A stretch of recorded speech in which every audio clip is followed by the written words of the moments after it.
श्री हनुमान जन्मोत्सवानिमित्त मंगळवारी ठाण्यात विविध धार्मिक कार्यक्रमांचं आयोजन करण्यात आलं होतं। ठाण्यातील समाजसेवक हेमंत पमनानी आणि नम्रता पमनानी यांच्या पुढाकारानं श्री दक्षिणमुखी बालाजी सेवा मंडळ आयोजित भव्य सुंदरकांड पाठ आणि भजन संध्या मंगळवारी 23 एप्रिल रोजी सायंकाळी 4 ते 10 वाजेपर्यंत ठाणे पूर्वेकडील कोपरी येथील आनंद बँक्वेट हॉल येथे संपन्न झाली। यावेळी प्रमुख अतिथी म्हणून पाठक वाचक राकेश बावलिया हे सांग्रसंगीत सुंदरकांड आणि भजन सादर केलं। प्रारंभी श्री हनुमानाचा अलौकिक शृंगार केल्यानंतर अखंड ज्योत प्रज्वलित करण्यात आली। त्यानंतर श्री हनुमानाला 56 भोग दाखवून शेकडो भाविकांसाठी महाप्रसादाचं नियोजन हेमंत पमनानी यांच्या कुटुंबियांकडून करण्यात आलं। या संपूर्ण कार्यक्रमाचं सूत्रसंचालन वैभव अग्रवाल यांनी केलं।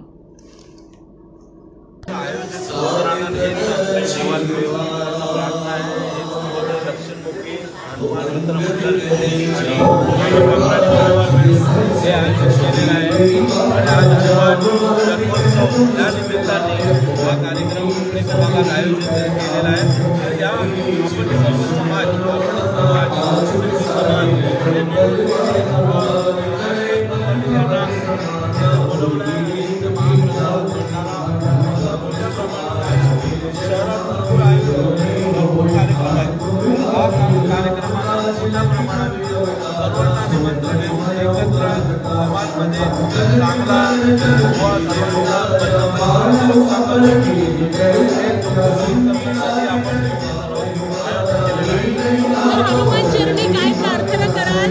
कारण येणारी निवडणूक देखील आहे, तर हनुमान चरणी काय प्रार्थना आहे? मला माहिती आहे आता सर्व गॅरंटी वरती चाललाय। स्थापना झाली माझी इच्छा आहे की हनुमानजीची गॅरंटी भेटली की सर्व सर्वांच्या पार करणार अशी हनुमान चरणी प्रार्थना करतो।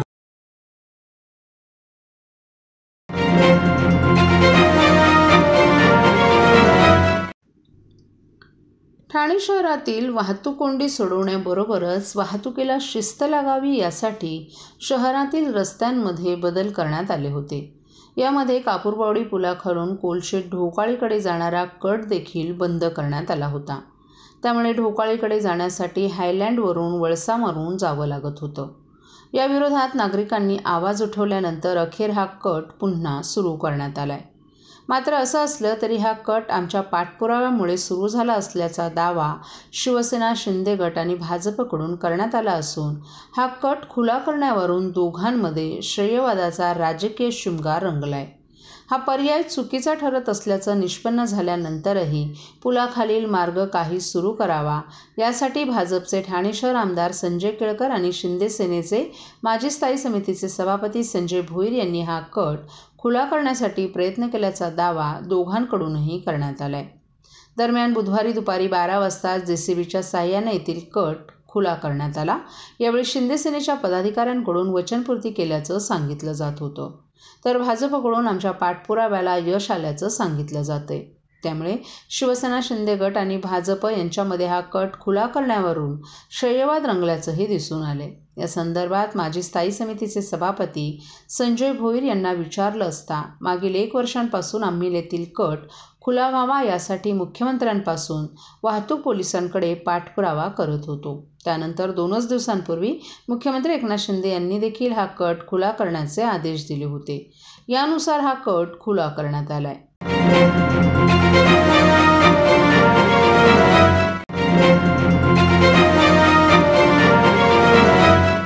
सर्व नागरिकांना आवाहन करण्यात येत आहे की सध्या डासांमार्फत पसरणाऱ्या डेंग्यू या आजाराचा प्रसार रोखण्यासाठी प्रत्येकाने पुढील प्रमाणे कार्यवाही करावी। डेंग्यू आजार एडिस इजिप्ती हा डास चावल्याने होतो। या डासांची पैदास साचलेल्या किंवा साचवलेल्या स्वच्छ पाण्यामध्ये होते। 8 दिवसांपेक्षा जास्त दिवस पाणी उघडे व साचून राहिल्यास त्यात डास अंडी घालतात। अंड्यांच्या अळ्या तयार होऊन पुढे डास तयार होतात। यासाठी आपल्या घरातील पाणी साठे उदाहरणार्थ बॅरल्स, पिंपे, टाक्या, हौद, रांजणे इत्यादी दर आठवड्याला रिकामे करून घासून पुसून कोरडे करून पुन्हा भरावे। 1 दिवस कोरडा दिवस म्हणून पाळावा। पाणी साठ्यांना घट्ट झाकणे बसवावीत किंवा जुनी साडी, चादर, धोतर यांनी बांधून झाकून ठेवावीत, म्हणजे डास त्यात जाऊन अंडी घालणार नाहीत. घराच्या गच्चीवर, आजूबाजूला, अंगणात कोठेही पाणी साचू देऊ नये. भंगार सामान उघड्यावर टाकू नये. उदाहरणार्थ टायर्स, प्लास्टिक सामान, कुंड्या, टाकाऊ वस्तू इत्यादी. अशा सामानात पावसाचे पाणी साठून त्यात डेंग्यूच्या डासांची पैदास होते. घरातील कूलर्स, फ्रीजच्या पाठीमागील ट्रे हे देखील वेळोवेळी कोरडे करावेत. लक्षात ठेवा, नुसत्या फवारणीने डास घनता कमी होत नाही, तर त्यासाठी डास पैदास ठिकाणे नष्ट करणे ही आपल्या सर्वांची जबाबदारी आहे.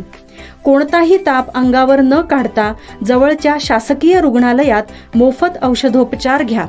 अशा प्रकारे नागरिकांनी सहकार्य केल्यास डेंग्यूचा प्रसार रोखणे सहज शक्य आहे.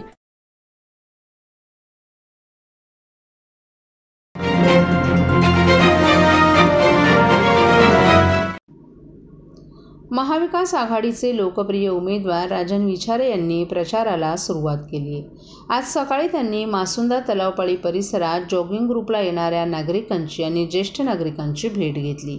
त्यानंतर त्यांनी ठाणे मार्केट आणि ठाणे स्टेशन या ठिकाणी नागरिकांच्या भेटीगाठी घेतल्या. ठाणेकरांची सत्याला साथ देणार असा विश्वास यावेळी व्यक्त करण्यात आला. राजन विचारे यांनी प्रचारात आघाडी घेतली असून नागरिकांनी देखील त्यांना उत्स्फूर्त असा प्रतिसाद दिला. खासदार राजन विचारे यांना आपणच पुन्हा निवडून देणार अशी ग्वाही मतदारांनी खासदार राजन विचारे यांना दिली आहे. यावेळी प्रकाश पायरे, सुरेश मोहिते, राम काळे, जिवाजी कदम, विजय हंडोरे, राजू शिरोडकर, शांताराम शिंदे, राजेंद्र महाडे, सचिन चांदगुडे, संजू कुलकर्णी, प्रतीक राणे, रमेश शिर्के, आशिष वैती, जगन्नाथ तावडे, संजय दळवी, अमोल हिंगे, दीपक क्षत्रिय, प्रीतम राजपूत, राजेश कदम, महेश म्हात्रे, रचना वैद्य तसंच महाविकास आघाडीचे इतर पदाधिकारी आणि कार्यकर्तेही मोठ्या संख्येनं उपस्थित होते.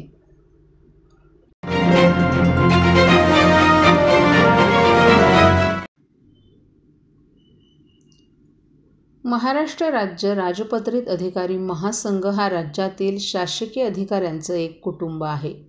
अधिकाऱ्यांच्या रास्त मागण्यांसाठी शासनाकडे वारंवार पाठपुरावा करून त्या मान्य करून घेण्यात महासंघाची मोठी भूमिका आहे.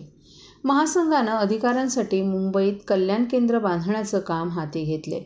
संघटना आणखी मजबूत करण्यासाठी आणि कल्याण केंद्रासाठी ठाणे जिल्ह्यातील अधिकाऱ्यांनी योगदान द्यावं असं आवाहन महासंघाचे मार्गदर्शक, संस्थापक अध्यक्ष आणि मुख्य सल्लागार ग.दी. कुलथे यांनी ठाण्यात बोलताना केले.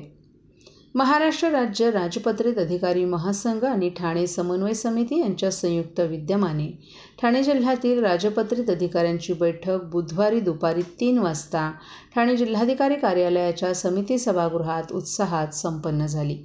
या बैठकीसाठी महासंघाचे मार्गदर्शक, संस्थापक अध्यक्ष आणि मुख्य सल्लागार ग.दी. कुलथे, अध्यक्ष विनोद देसाई, सरचिटणीस समीर भाटकर, आरोग्य उपसंचालक डॉक्टर अशोक नांदापूरकर, डॉक्टर अविनाश भागवत, सुदाम टावरे, दिंगम सिरोमे या मान्यवरांसह ठाणे समन्वय समिती अध्यक्ष तथा निवासी उपजिल्हाधिकारी सुदाम परदेशी, कार्याध्यक्ष तथा जिल्हा परिषदेचे उपमुख्य कार्यकारी अधिकारी अविनाश फडतरे, उपाध्यक्ष मोहन पवार, सरचिटणीस तथा जिल्हा माहिती अधिकारी मनोज सुमन, शिवाजी सानप, जिल्हा आरोग्य अधिकारी डॉक्टर गंगाधर परगे, जिल्हा परिषद सार्वजनिक बांधकाम विभागाचे अधिकारी अभियंता सुनील चव्हाण, जलसंधारण कार्यकारी अभियंता पंडित राठोड, जिल्हा कृषी विकास अधिकारी रामेश्वर पाचे, जिल्हा परिषदेचे मुख्य वित्त व लेखा अधिकारी वैजनाथ बुरडकर, जिल्हा पशुसंवर्धन अधिकारी डॉक्टर समीर तोडणकर, मनोरुग्णालयाचे वैद्यकीय अधीक्षक डॉक्टर नेताजी मुळीक, शल्यचिकित्सक डॉक्टर मनोहर बनसोडे, अतिरिक्त जिल्हा शल्यचिकित्सक डॉक्टर धीरज महांगडे, वैद्यकीय उपअधीक्षक डॉक्टर प्राची चिवटे, जिल्हा कोषागार अधिकारी सुरेंद्र राऊत, माजी सहाय्यक संचालक श्रीकांत बाभुळगावकर यांच्यासह आरोग्य विभाग तसंच अन्य विभागांचे अधिकारीही मोठ्या संख्येनं आवर्जून उपस्थित होते. महासंघाचे मुख्य सल्लागार आणि मार्गदर्शक कुलथे यांनी महासंघाचं ठाणे जिल्ह्यात राजपत्रित अधिकारी महासंघाच्या ठाणे समन्वय समितीच्या माध्यमातून सुरू असलेल्या कामांचं कौतुक करून संघटना आणखी मजबूत होण्यासाठी सर्वच विभागाच्या राजपत्रित अधिकाऱ्यांनी एकत्र येऊन योगदान देण्यास सांगितलं. महिला अधिकाऱ्यांसाठी बालसंगोपन रजा, 7वा वेतन आयोग, अधिकाऱ्यांच्या पाल्यांसाठी अनुकंपा तत्वावरील नोकरी यांसह विविध मागण्या राज्य शासनाकडून मान्य करून घेण्यासाठी महासंघ महत्त्वाची भूमिका बजावत असल्याचं सांगितलं. महासंघानं कल्याण केंद्र बांधण्याचं स्वप्न पाहिलं असून त्यांचं काम बांद्रा येथील जागेत सुरू झाले. या कल्याण केंद्रासाठी निधी जमा करण्यात येत असून सर्व अधिकाऱ्यांनी स्वेच्छेनं यात योगदान द्यावं असंही त्यांनी सांगितलं. तर महासंघाचे अध्यक्ष विनोद देसाई यांनी राजपत्रित अधिकारी महासंघाच्या वतीनं आजपर्यंत केलेल्या लढ्यांची माहिती दिली. महासंघाच्या पाठपुराव्यामुळे केंद्र शासनाप्रमाणेच वेतन आयोग, महागाई भत्ता, बालसंगोपन रजा खंड 2 नुसार वेतन आयोगातील त्रुटी दूर करणं, अधिकाऱ्यांना होणाऱ्या मारहाणीविरोधात कायदा तयार करणं, नवीन निवृत्ती वेतन घेणाऱ्या अधिकाऱ्यांसाठी जुनी निवृत्ती योजना लागू करणं अशा अनेक मागण्या यशस्वीपणे मान्य झाल्याचं सांगितलं.